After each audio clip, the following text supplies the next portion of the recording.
आप देख रहे हैं सिटी न्यूज झारखंड। सुदीप कुमार सोनू गिरिडीह के वर्तमान विधायक और फिर से एक बार चुनाव के मैदान में है। दूसरी बार चुनाव के मैदान में है।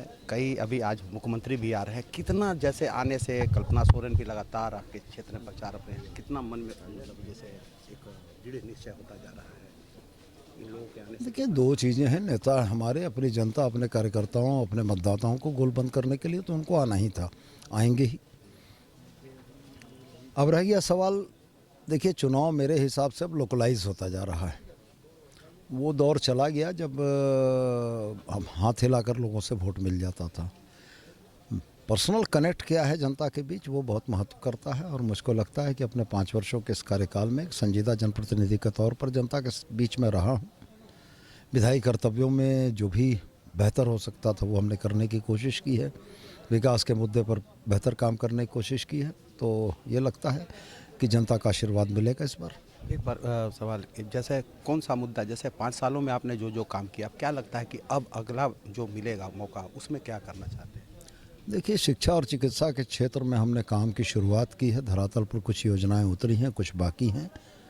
जनता के आशीर्वाद से दोबारा मौका मिला तो ज़रूर से उन योजनाओं को पूरा करने का प्रयास करूंगा। और गिरिडीह के सर्वांगीण विकास की दिशा में हमने काम किए हैं, चाहे रोड कनेक्टिविटी के मसले हों, चाहे पीरटांड जो मेरा सुदूरवर्ती प्रखंड है वहाँ पर सिंचाई के साधन की व्यवस्था हो।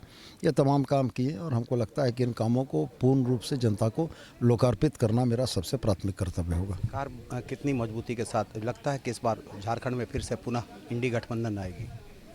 पहले तो इंडी गठबंधन को मैं आपके सुधार दूँ, इंडी गठबंधन नहीं होता है।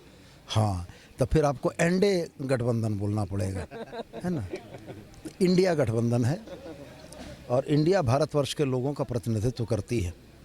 तो मेरा यह मानना है कि ये पहली सरकार है जिसके खिलाफ एंटी इनकम्बेंसी नहीं है, सत्ता विरोधी रुझान नहीं है। और सत्ता विरोधी रुझान अगर किसी सरकार के साथ नहीं है तो ये माना जाता है कि उसको रिपीट करने में परेशानी कम होगी।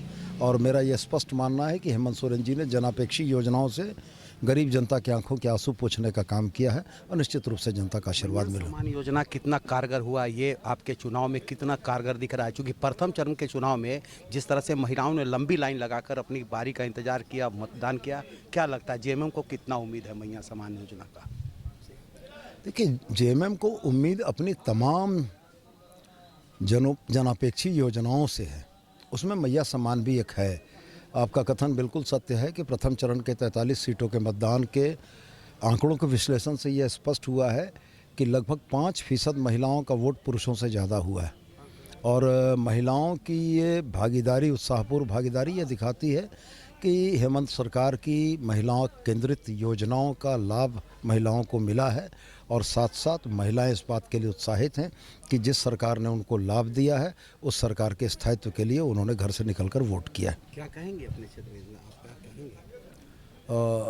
बस मेरा एक ही आपके माध्यम से लोगों से आग्रह होगा कि राज्य सरकार की योजनाएं और एक जनप्रतिनिधि के तौर पर मेरे कार्यकाल का निष्पक्ष मूल्यांकन अगर होगा तो निश्चित जनता का आशीर्वाद मुझको मिलेगा।